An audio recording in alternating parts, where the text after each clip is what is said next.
Hello. Hi, everyone. Welcome, everyone. Hello. Hi. Just take a few minutes, wait for everybody to join.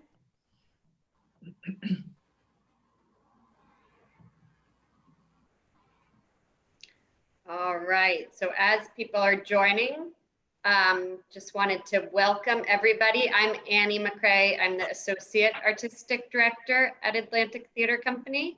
And we're so thrilled to have you here. We're going to be together for an hour. And we will have questions for the final 15 minutes, and you can put those questions in the Q&A, and we'll take those at the end. And now I will turn things over to Neil Pepe, our Artistic Director. Hi, everyone. Welcome. It's great to have you here on this Sunday, this fall Sunday. We're really thrilled. For those of you who knew, we've been doing this reunion series, and we've just finished doing a reunion presentation of Rajiv's amazing play Guards at the Taj, which Amy Morton directed, not only the reunion presentation, but also the original production at Atlantic that then went on to also play at Steppenwolf. We're thrilled to have Rajiv and Amy here to basically interview each other today, and it's such a privilege to see both of you. So before I officially welcome, I wanted to just say thank you to everybody else who is here joining us today, and to all of you who have tuned in to watch not only Guards at the Taj, but our other reunion series stuff, Skeleton Crew, and there'll be more stuff coming up. So stay tuned. And the final thing I'll say is, with all this virtual presentation stuff, while we're waiting for the world to get back to normal and someday do live theater, we try to present all of this stuff for free. But if you see fit, if you like what you see and can support us in any way, that would mean the world to us, because we're trying to stay vibrant and alive and survive until we can get back to what we normally do. So if you'd like to make a donation, great. There's a donate button somewhere, and we'll tell you where that is later or explain it at the end. But we always welcome that. But without further ado, these are two remarkable people, who have incredible careers behind them. So it's just such a pleasure to see our two friends, Rajiv Joseph and Amy Morton. So I'm going to leave you guys to talk to each other, and then we'll be back at the end, and Annie's going to take some questions at the end, and that's that, right? So welcome, guys. Have fun. I'll turn my video off. I'll get out of your way. Thank you. Thanks, Neil. Thanks, Neil. Thanks, Annie. Hi, Rajiv. Hi, Amy. How are you?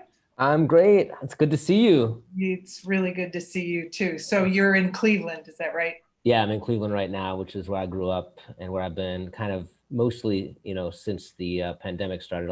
I've been back and forth to New York. Uh-huh. Yeah. Wow. And you? Chicago? I'm Chicago. I've been here the whole time. Well, we did go up to way up north in Wisconsin, right near the UP border, where my husband's family has had a place for literally 99 years. So we took his mother and his brother up there for the summer. So that was helpful to be on a lake in nature during some of this pandemic, I tell you that. Yeah, that sounds awesome. Yeah, you get really sick living in a city, trying to take a walk, and it feels like sort of a deathly game of dodgeball, Yeah. Constantly trying to avoid people that aren't wearing masks. So up there, it's pretty secluded. So get away, yeah. People. Absolutely. Yeah. Oh, go ahead. I don't know. I mean, I was like, what do I want to know from Rajiv? And so is it okay if I just dive in? Yeah, I have things I want to know about you too. Right. The Zoom stuff is, I find really frustrating. Yeah. I've watched quite a bit, and I've participated in one where I acted, and then I participated in Guards at the Taj where I directed. And there's something about it that is, you walk away from a day of rehearsal at Zoom, to me, more exhausted than when I'm rehearsing a play live. Yeah, Because absolutely. my brain just gets so tired and frustrated. Does yours? Absolutely. I mean, I've been working on a television show in a writing room, doing it Zoom every day, and it's been actually really interesting and fun. But I think when it began, especially like the first week or two of it, I was just like so zapped at the end of every day, because it's just like it's like for every hour it's actually 2 hours, Yeah. of kind of emotional time put into it. And then of course like the staring at a screen and all that. And then of course in terms of theater, like the seeing stuff on Zoom. I don't know if you feel this, because I Zoom with like friends and every so often, and I have like a weekly Zoom meeting with my college buddies, and it's awesome, but it's also kind of sad, right? It Because is. it's like because you're just not with them. It's like this Is. reminder that you're not with someone. And I feel like right at around the 30-minute mark, I'm like, now I gotta stop, because Yeah, I'm starting to get too sad. It's just right. so weird. Yeah. Can you talk about the show that you're writing? Oh, sure. Yeah, it's a show on Apple TV. It's a new show. It hasn't come out yet, and it's called Animal Control. And it's been really fun to work with a bunch of writers who I really admire, and it's been a really actually great experience. I haven't staffed on a TV show in quite some time. It's been a few years, and so to get back into that I felt really fortunate and really lucky, and especially to get on such an interesting show and a show with good people. Great, because it doesn't happen all the time. That's No, for it sure. doesn't. Yeah. um, what else? Are you doing TV right now? Are you Yeah, shooting? I'm doing Chicago PD. You are. This is our 8th season. And have you been shooting like recently? We started October 6th. Wow. Something like that. Yeah. We're about to end shooting our 3rd episode. So, Okay. and it's been a trip. It's been, How different has it been in terms of the normal acting? well, in Chicago, there are quite a few series filming, but there's the Dick Wolf world of Chicago Med, Chicago PD, and Chicago Fire. And the protocols are really, really strict, which I really appreciate, but we're getting tested every day. Masks, shields for people who are near actors. Right. But still, it's an incredibly nerve-wracking experience at times. And we've already, like, one show had to shut down for 2 weeks because of a couple of positive tests and stuff like that. So it's you always feel like, well, the numbers aren't great. Yeah. The odds are not on our side, but we keep kind of going forward, because what else are you going to do? You know what I mean? You keep just trying to do it. But I really do appreciate the fact that they're being ultra cautious about it. So Yeah. but yeah, it's weird. It just feels freaking weird. You feel like you have to take a huge shower. You feel like Silkwood a little bit. You get home and you feel like you need to be hosed down or something. Yeah. Oh man. I was like, just going back to the Zoom thing. I've been watching a lot of plays on Zoom throughout this. I've had a couple of monologues produced on Zoom. I had another reading of a play on Zoom, and again, it's been kind of frustrating, kind of sad. But when I watched this version of Guards the other day, I was really moved by it, and really impressed by I think what you guys did, and what the staff at the Atlantic did, and what the actors did, Omar and Arian. But also I'm wondering, do you think we're starting to figure this out a little bit more, how to create theater in this venue? I think so. I will say that of all the things I've seen and been a part of, the smaller the cast, the better the show, it feels like. Yeah. It's really hard when there's, we did a reading of The Seagull kind of at the beginning of the pandemic at Steppenwolf. And, it's just, first of all, really weird as an actor to have absolutely no energy or feedback from an audience. So you know you're delivering a joke or a laugh line Right. or even something amusing, and there's just this hideous Yeah. silence. Yeah.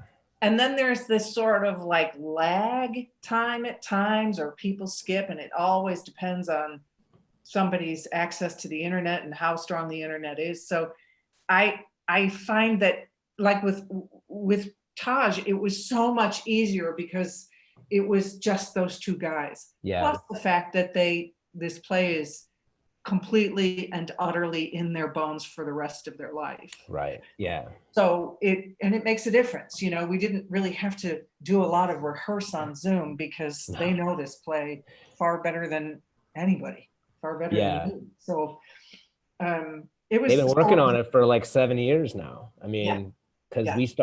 they developed that play. I developed that play with them. Right. And that was like 2 years in the process before we did it at the Atlantic 5 years ago. Right. Right. And then they did it again at Steppenwolf like 2 years after that, right? Yeah. And what's interesting is that they're never going to know something as well again in their artistic lives, right? Right. But there will always be this thing that, I don't know, I have to say, for me, like we had done August Osage County for so freaking long, and in so many places, that thing lives in me in a way that no other artistic endeavor I've done has. How long did you do that? To the point where I wanted to kill myself. We started in 2007, and I think the frickin' thing finally closed in, I don't know, 11. Wow. 10 or 11 or 20. It just went on forever. And you started at Steppenwolf, went to Broadway, and then toured?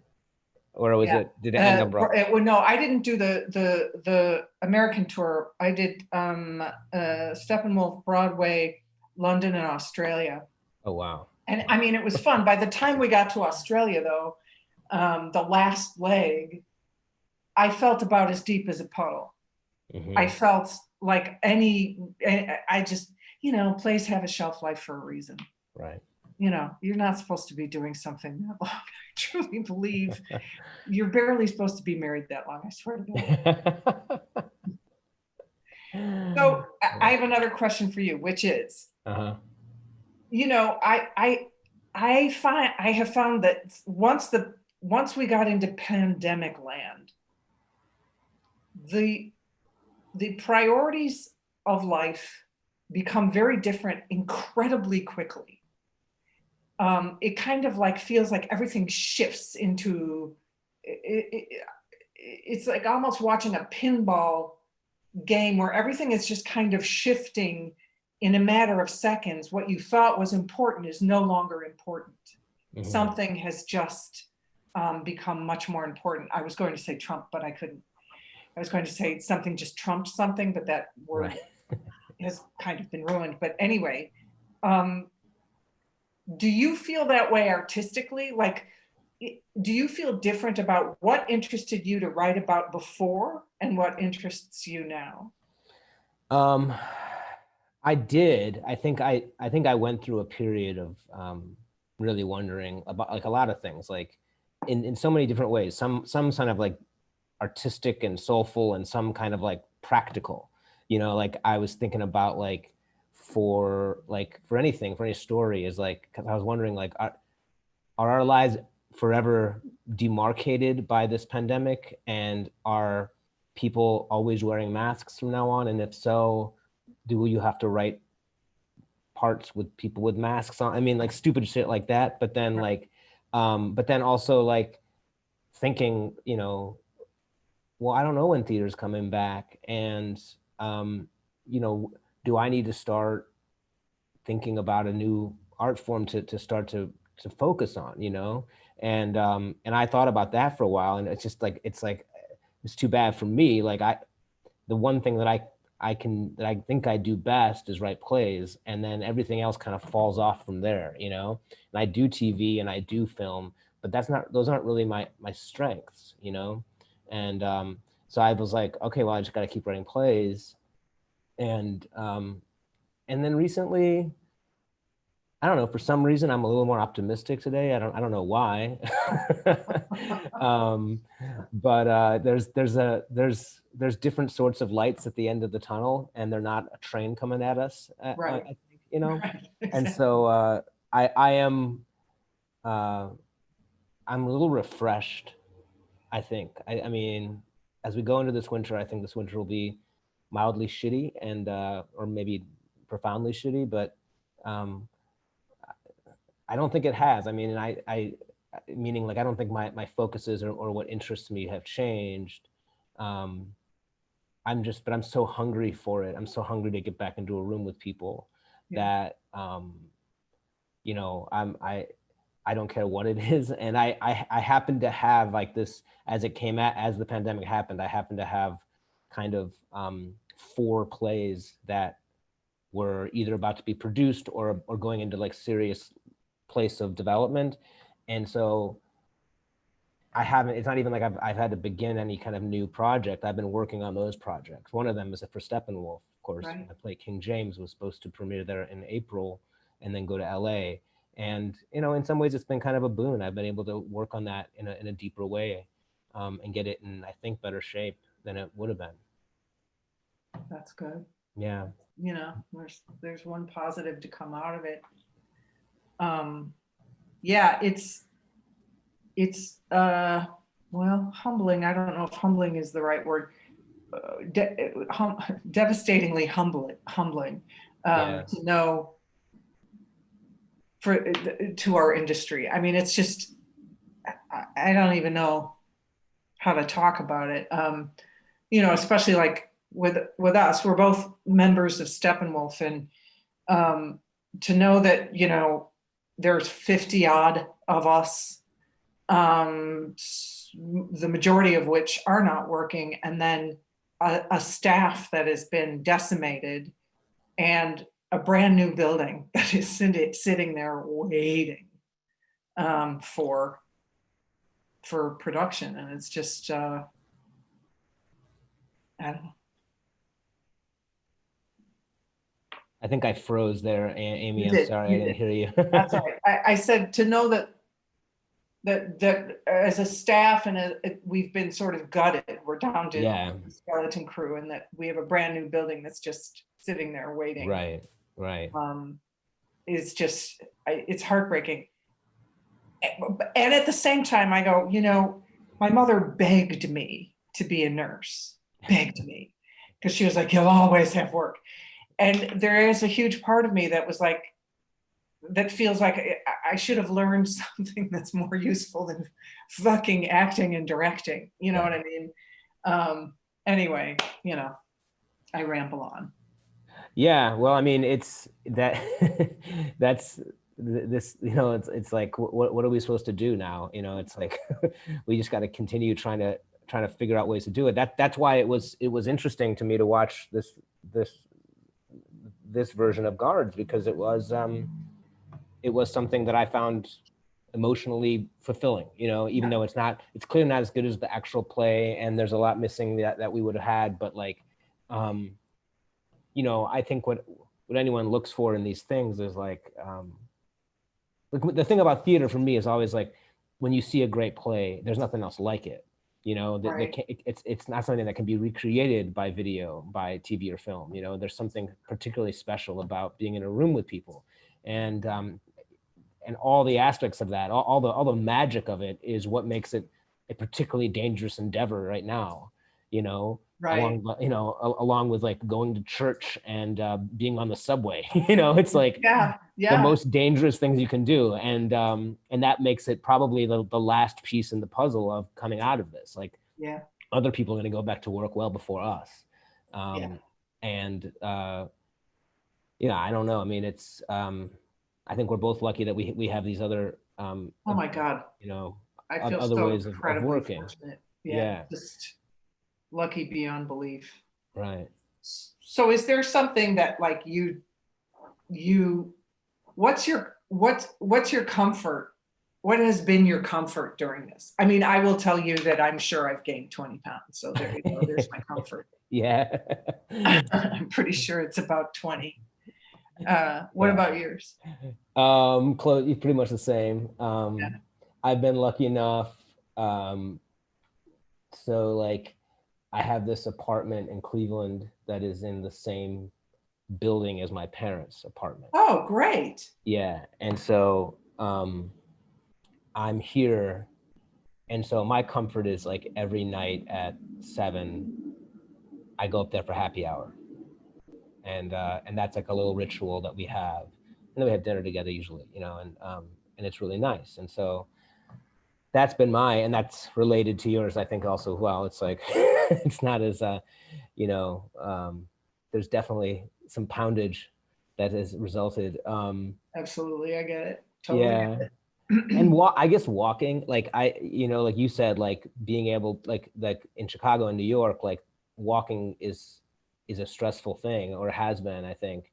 And when I've been back into New York, I have felt that much more pointedly than I do around here, which was like, we are on like the eastern suburb of Cleveland, and we happen to live like right by this like kind of small, this like nature park area, which is like beautiful and has trees and a little piece of water, and you can walk around that piece of water. And that has been, walks and runs have been my like other comfort through this. Yeah. It's been weird. I watch much less TV than I did before the pandemic, which I think is odd. And I don't read at all.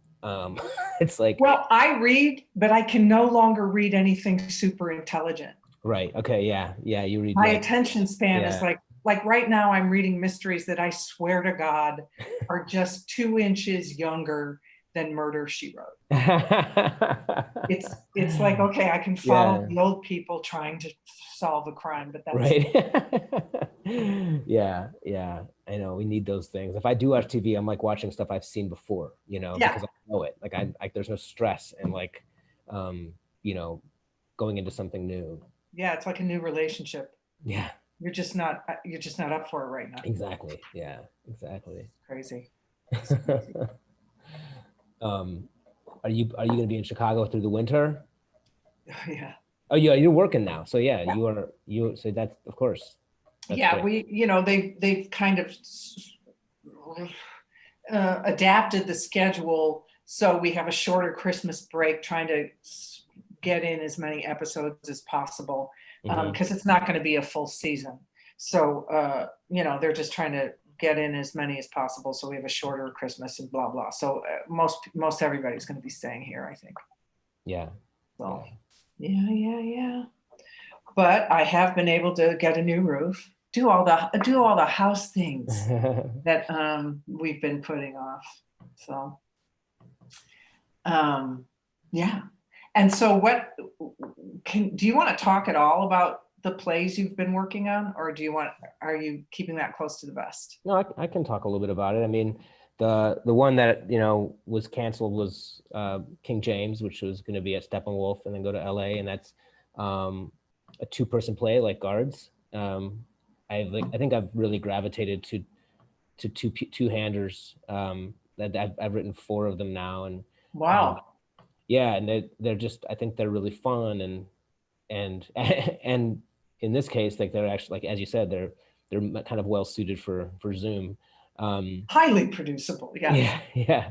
But yeah, King James is a story about 2 friends from Cleveland, where I'm from, whose sort of relationship over the years kind of ebbs and flows with their on the hinge of their opinion of sports, and particularly about the Cleveland Cavaliers, and particularly about LeBron James. And that's why the play is called King James. And it takes place. And you are a sports fanatic, are you not? I am, yeah. I really, really, really like sports. And in Cleveland, that's sort of, it's Cleveland's, like Chicago, I think, in that regard. It's a big sports town. People kind of live and die by the teams here. And that we had LeBron James for a large portion of his magnificent career has been a real high point of not many high points of being a Cleveland sports fan in my lifetime. And I know how you feel. Yeah, and that play is really about. It's not the kind of thing that you need to be a fan of sports or a fan of basketball or even know who LeBron James is to enjoy it, I hope. To me, that play is about. I believe that among a certain, swath of American men, especially, that there's a difficulty in expressing emotions with one another as friends, but that the ability to express emotions is facilitated by sports, by talking about sports, by relating through sports. So which is to say that sports acts as a sort of conduit for emotion and connection in a way that, because without it, there's it doesn't exist, or it's not transmitted, And so we get to watch these two men from the time they're about 21 till they're about 35, I think, in 4 different scenes, just like a basketball game, 4 quarters, at 4 different points of their lives and of LeBron James's career. LeBron's not a character in it. He just kind of exists as almost like a deity, this guy who kind of comes and goes and is worshipped and reviled. And so I'm very excited about that play. It's so different than Guards at the Taj. Obviously, it takes place in, starting in 2003 rather than 1648. But but it Do is they get about, to keep their hands? They get to keep their hands, Awesome. Thanks to a recent rewrite. And and they but it's about friendship. It's about two guys who are have a sense of brotherhood between them, much like Humayun and Babur in my play, and so in Guards. And so I guess in that way it's a continuation of a fascination of mine. Do you personally have friends? Are you still friends with people you've known since you were a kid? Yes. Me too. It's kind of a big deal to me. Yeah. Yeah. Are you how many, are these people you went to elementary school with, kindergarten? There is one that I've known since 2nd grade. Yeah. And we're very close. Yeah. And she knows me. She knows me better than anyone. You know what I mean? And that really means something when I see her. It's very clear, it's very evident, and I don't know, there's something special about those relationships.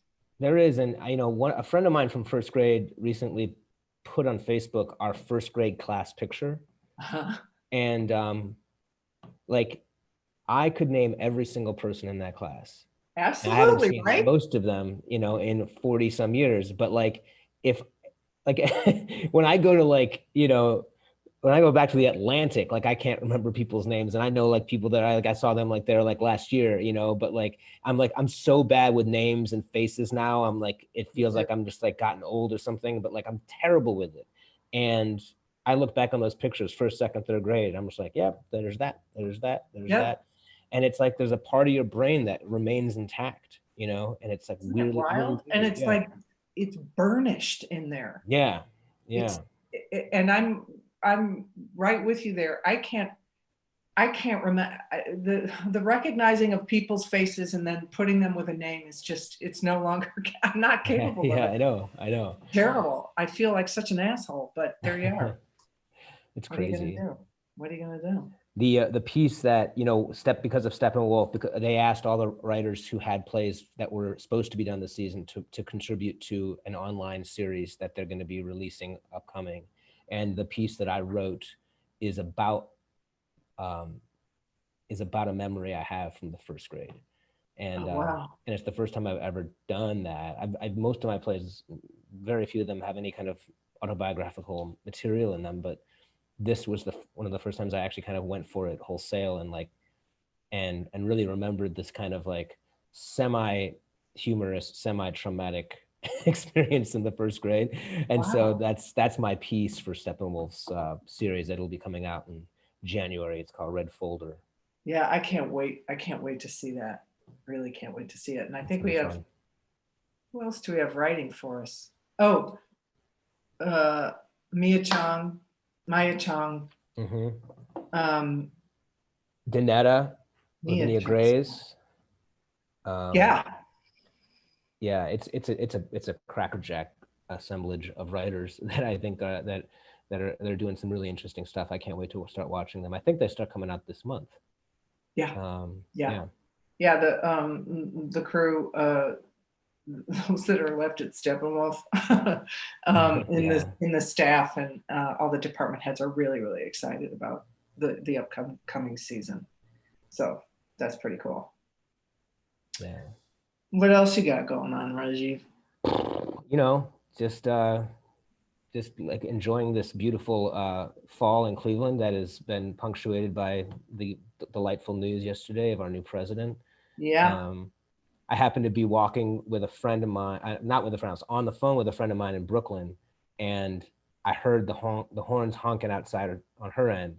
So I was very moved because I was able to, be told of the news of the new president via Brooklyn, which is, my actual home. And so like, that was beautiful. And then I walked into a coffee store, a cafe, to get a cup of coffee, and no one in there knew yet.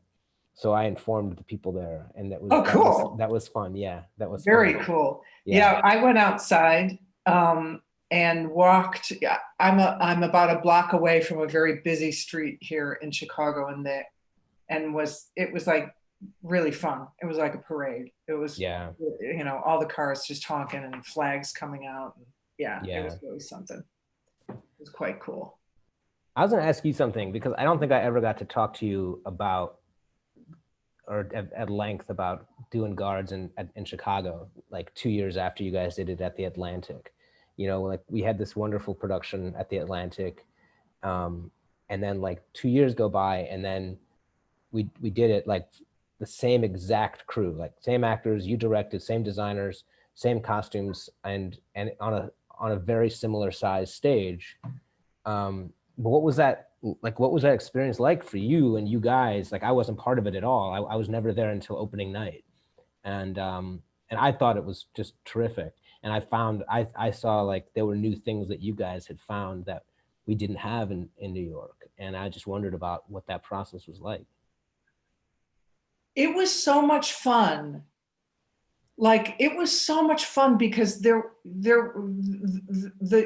anxiety of how are we going to do the blood? How are we going to do this? It was gone, right? Because we knew how we were going to do it, and the guys started out in such a relaxed way because they knew what they were doing, that we could just keep moving forward. It was really like I wish I could do plays twice all the time now. It makes such a difference. I can't even tell you. The crew was more relaxed. It was just like really great. Yeah. And I also found, it was wild watching a little bit of the Atlantic production on tape, or they sent me like little chunks of the video, and remembering the Steppenwolf production. What Steppenwolf was faster. Because those guys were so much more, it was so much more in them, and they could be so much more off the cuff and glib about what they were saying, and things weren't precious, and not to say that they were super precious in Atlantic, but things just really moved forward. So I don't know, I thought it was kind of remarkable how freaking fast it was. It felt fast anyway. I don't know. You would know more than I, because you were a little more objective at that. Well, I came in and just saw it, when it opened, and I was, I was like taken by it, and like, and when it was, I found it funnier. You did? In Chicago, yeah. I thought they found, you guys all found moments, such subtle moments of comedy that I think come with that kind of that sort of time, and living with it. Looking back, like in New York and in Atlantic, we had, 3 weeks of previews, and we did a lot of changes in those 3 weeks. And you remember there was like a scene, and in the last scene that we just cut out basically, because someone came that knew Arian and was like, you don't need that scene. And we were like, oh God, here we go. Like the audience member who's like giving notes. And then we were like, wait a minute. I just remember you and I looked at each other and we went, hey, maybe we don't, let's try it. So like, just for people watching, like if you have seen the play, or if you saw the streaming thing that Atlantic just did, like in the end, like Humayun, after chopping off the hands of his friend, is standing guard, and he has this flashback to when they were younger and they were in the trees and in the woods on this platform that they had built. And then that flashback kind of drifts away and he's by himself again. And there used to be a moment before the flashback where Babur shows up with no hands. It's obviously years later, he's in rags, he's begging for food. And the two have this sort of moment. And it's a sad but sweet moment. And then Babur leaves, and that's what sparks the memory. But like, what we realize is that it was absolving Humayun.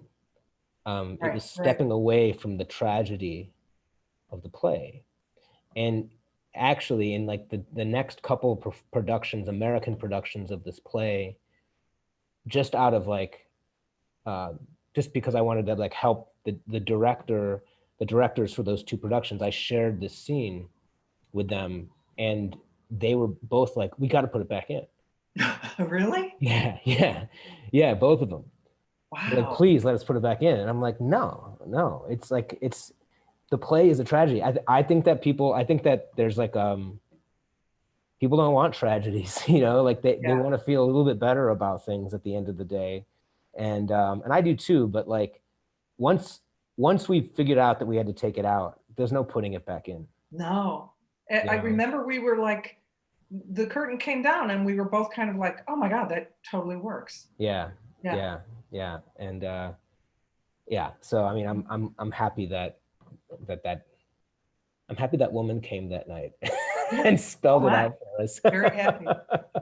I have one other memory, like not one other, but one large memory of previews at the Atlantic, when how there's there comes a point in previews when you can feel it get in, you can feel the guys own the play, right? Mm-hmm. It's that step that they took that day, and it was a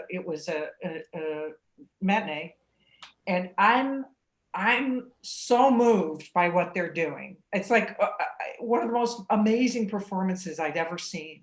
Mm. They just really fucking ate the play. It was so great. And I'm walking out of the theater to take a little walk because I know those guys are changing. And I hear this woman, and she says, well, it was great, but it's not true. It didn't happen. I mean, and I had just been so moved, and I was so proud of those guys, and I was so mad at her, and I turned around at her and I said, Peter Pan didn't happen either, but it still was entertaining, wasn't it? Anyway. I'm so happy you said that, Amy. Thank you. You're welcome. That's amazing that you said that. Talk with my guys, Yes, seriously.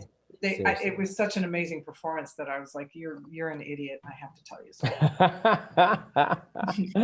Oh, that makes me very happy to know that. Good. Oh my God. Yeah, I got to, I was showing you my t-shirt earlier. Oh yeah? This t-shirt I'm wearing is, so cool. This is the poster of Guards of the Taj in Tokyo last year. And it's like there's like several images of these two little figures that there were 3 plays in a rep. So obviously this doesn't make a total amount of sense for Guards of the Taj, but it was a really interesting kind of art and poster they had. But I've got to see this play now in Tokyo and in South Korea and in Russia. And it's also been done like in Iran and in India and in Singapore and in Brazil, and no other play I've written has had this kind of international kind of success, and that people actually, it works in translation. It works really well in translation. And maybe part of it is because it's like this ancient story. It takes place in kind of out of time. It's also not totally realistic. It didn't happen, But it's also about something so much more. Yeah. And yeah. I think that it's metaphoric for every culture, which is great. Yeah, and that's been like a real eye opener for me with this thing. And it's like it's I think part of the reason why, like in retrospect years later, I'm I'm actually so proud of it, and like feel so indebted to like you and to Omar and Ari and for your kind of immense work on it and like the getting it to that place, you know, because like I said, like it wasn't there, like it wasn't all there when we started rehearsals. Yeah, but there was a lot. It was pretty much that. This is what's so amazing about you as a writer is that you know, when I first read the play, and I was blown away because quite often you read a play and you go, great first draft, because you know it's brand new. And I never felt that way with Taj. There's something very complete about your writing. There's something replete about your writing as well, that you feel like, oh, there's nothing here that feels like the writer has to really, I'm not understanding how he got from A to B. Yeah. I never felt that way with you. It all made emotional, psychological sense to me, which to me is the most important thing of how a play is constructed. Well, I remember when we first met, you flew to New York to meet me because Neil knew you and the guys knew you, and we were like, you know, and I knew your work, and so you came and we had martinis together in your hotel lobby, remember, and just talked about the play, and it was a moment I'll never forget, because it was like it really started the path of this thing. Yeah, it was really a great night. It was a great night. Yeah. It was just one of the best times I've ever had in the theater. So thank you, sir. It was awesome because it was like during the summer too. It was like May and June in New York, and in a time where we could go to theaters and and go to bars and restaurants afterwards. I mean, all the shit that I look back and go, wow, did I take all that stuff for granted? Just like, you know, getting a sandwich at a restaurant. Boy, did I take that for granted. Yeah, you know? yeah. All that stuff.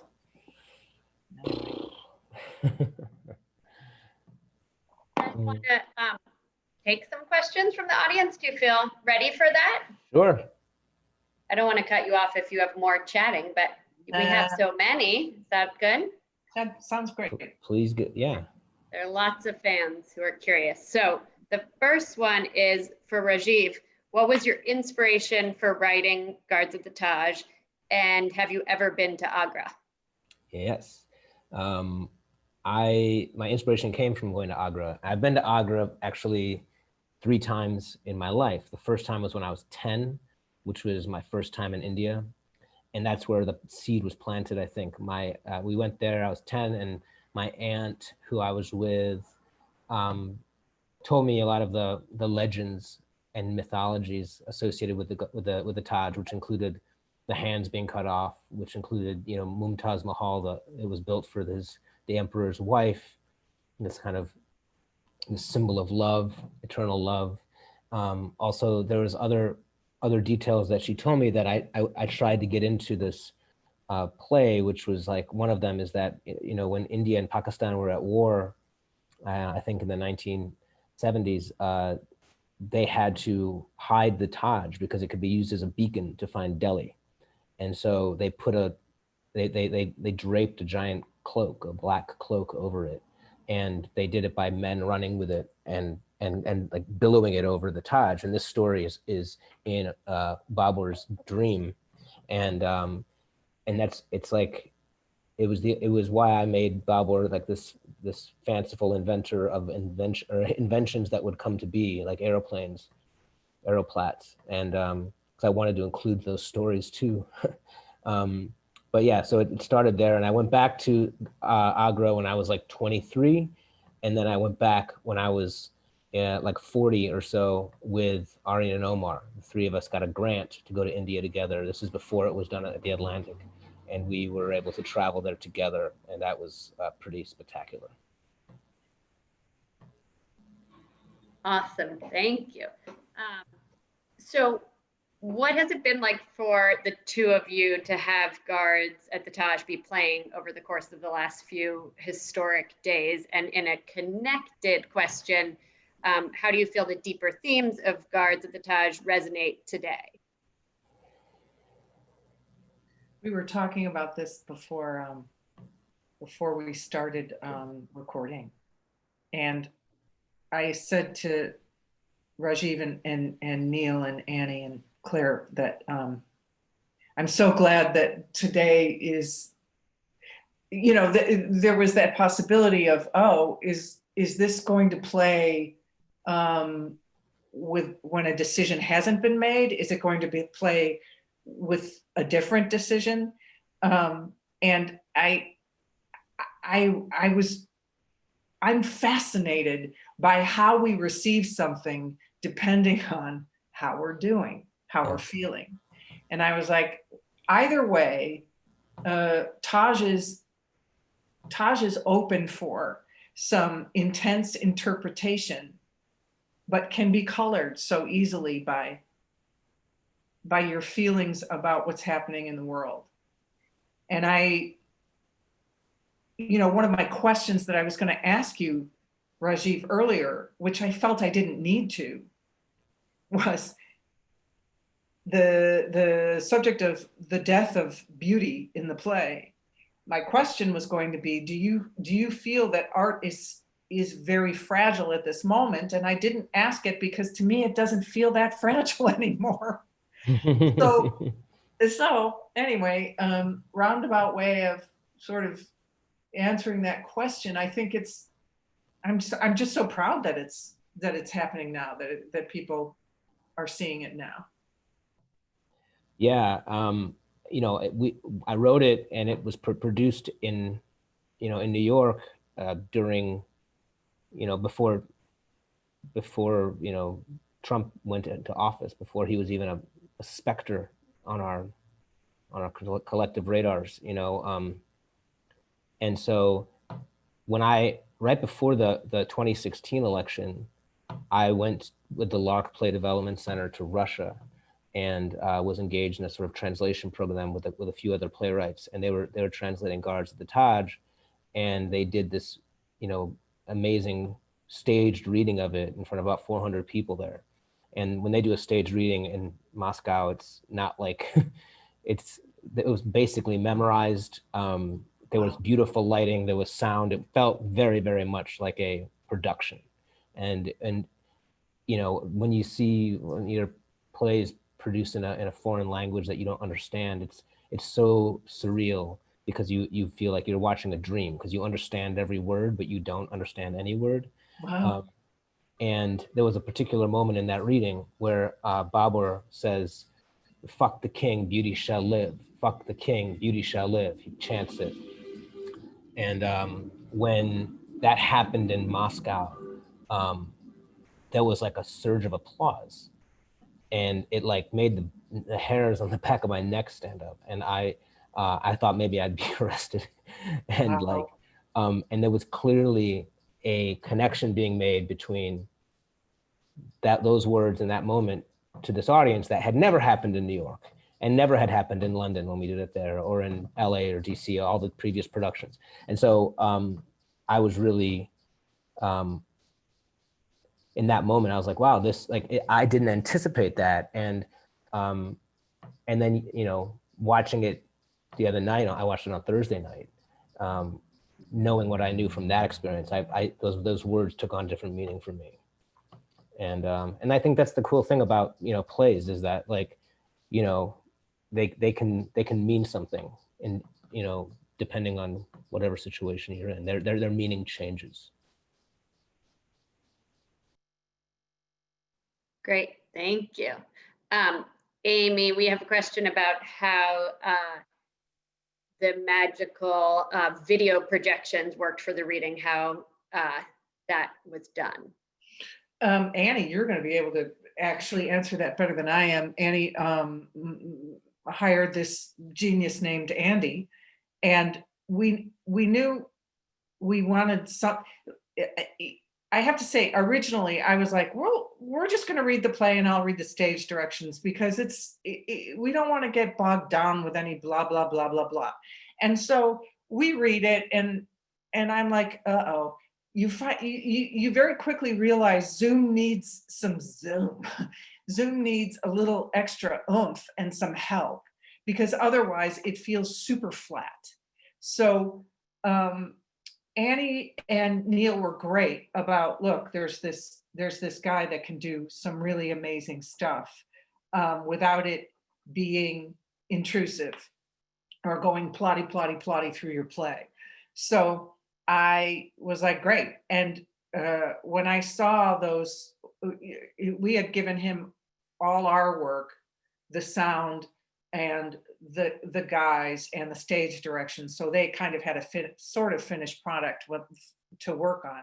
And he really enhanced that, I think, so beautifully, both, especially the moments when at the end of scene 1, when they turn around and look at the Taj Mahal, and then when they're up in the trees. I'm very happy that with the forest, they went painterly and not realistic. So, Annie, what do you have to say about it? Because you're the one that was dealing with it more than I was, actually. No, it was great. It's this guy, Andy Carluccio, who has a team of Jonathan and Nolan. They're at a place called Liminal. And just the one technical thing is what's cool, it's called foreground effects. So like there was no green screen, as anybody who watched the reading saw. Arian was in front of some pillows and Omar in front of a sheet. And so they can do that effect without any green screen. So it's pretty cool, a thing called foreground. So another question for you guys, for both of you. Do you think the arts will flourish as a result of this crisis we're emerging from? Do you think there will be new ways and new ideas to make theater happen? Go, Rajiv. I do. I think for one, I believe that whenever theater can come back in its at least in some live form, there's going to be a real hunger for it, and I think that people are going to embrace it, and both theater artists and audiences. I mean, that's the big thing with this, is that it's not just about the people who make it, but it's about the people who go and see it and pay money to see it, usually a lot of money. So it is that's going to be the larger question. I think what we've been seeing over the course of the last however many months this is, I don't even like to think about it, is that like this beautiful production of Guards that the Atlantic has done and that Amy and the guys made happen, is that like there are new ways of bringing these plays to life digitally, but that's not, again, I think that we all kind of agree it's not precisely theater. It's like it's a sort of like temporary substitute when we can't do much else. But I also think that a lot of that this has been a collective traumatic experience for everybody, and I believe that inevitably, like, there will be incredible works of art that come out of it. And I believe that I would imagine that most of those works of art have nothing to do with pandemics or illness or social distancing, but rather just about the state of the experience of being human in the world. And I think, like, when you look at most of Shakespeare's plays were written during a plague, and none of them mention it. And I think that hopefully there will be a similar, propulsion of art for the theater that is made in the coming months and years. I agree. I also think that the Black Lives Matter and the protests that have happened over the summer and fall, I think will also affect how stories are told and what stories get told. And that, to me, I think is going to be a really exciting to watch and different than I think what we're used to for the most part. Great. So we'll take one or two more. Sure. For both of you, do you have advice for people entering theater, TV, and film, both as actor, writer, and directors, as some of those industries are on pause? So any career advice for any of those three: writer, actor, director? Wow. I think I'm going to sound like a bummer. I have this feeling I'm going to sound like a bummer, and I don't mean to, but I'm also, the industry is very different than when I was coming into the industry. So I have very little advice because I feel sort of completely out of the loop in that regard. When I was coming in, it was easier. It was easier to a certain extent. We didn't have to deal with a social media presence, and we didn't have to you know, you auditioned, you got it or you didn't get it. I don't, Rajiv, you talk. Well, here's what I can do. Like I will speak solely from the perspective of a writer, and I'm gonna encourage everyone who has an interest in the arts to write. If you're an actor or a director, write for something for you to act or direct in, or if not, just write to write. But I think that the wonderful thing about being a writer is that you can do it anywhere at any time. You don't need anybody's permission. You don't need anybody's help. I mean, help helps, but like you need a pen and a pad of paper. You need a computer or iPad. You need a phone. I mean, it's like you can do it anywhere. And I think that in this time, this moment of time where we don't know exactly what the appetite for anything is going to be, that is also a boon for a writer, because you don't have to feel that you're writing towards something. You don't have to feel like, this is what people are going to want. This is the kind of story people are going to want. Because whenever I start to fall into the trap of writing towards what I think people want, I always write something bad. And whenever I somehow fall a little deeper into like my own self about like, oh, this is what's peculiar to me, this is what's interesting to me, this is what matters to me, this is what has been in my bones for 30 some years since I visited Agra when I was 10. That is when I think interesting things come out. And so until that day comes where we can kind of go back into a normal place, like the one advantage of being in this abnormal place is that our imaginations can kind of run wild, and anyone can write, and everyone should write. I kind of believe that. Like, I think that writing is a really useful human tool for understanding yourself, for understanding others, for telling stories, for entertainment. But like, everyone can do it, and everyone should. That's great. That's great. Yeah, you're right. I mean, it's much more, the world is much more about, our world anyway, is much more about self-generated work right now. Definitely. That is awesome. I feel like that's a nice, hopeful note to end on. So, Neil, you want to pop back, join us, and just thank you so much, Rajiv and Amy, as Neil's joining. We adore you. Yeah, that was, guys, that was amazing. I even thought, Rajiv, as you were saying that, because I, back in the day, used to play a lot of guitar. And I've been finding like these things that we can do on our own to express, like that art or painting or those things, you know, but certainly writing, but these modes of expression that we have control over certainly have helped me in terms of trying to get through this and you know, let something out. But that's, it's great to hear you guys talk not only about the play, but about your lives and the process and everything. And again, I'll just say it's a privilege to have worked with you both, and hopefully to work with you again in the future. This, as we all know, I think, you know, one of the reasons that we're in this business is there's something about telling live stories that, like you say, can be universal truths, but the framework, whether it's a political framework or society changing, the meanings can change. But boy, when it's good directing and good acting and good writing, it resonates. And it was so interesting to hear you talk about other cultures seeing the show, Rajiv, like Russia, and interested in like about some point learning about the ones in Asia and how different people responded to those. That's great. So anyway, I guess I just want to say thank you again to you both, and thank you to all of our friends and audiences, and it was great to hear also about, thank you to our friends at Steppenwolf. It's great to hear about what's going on at Steppenwolf.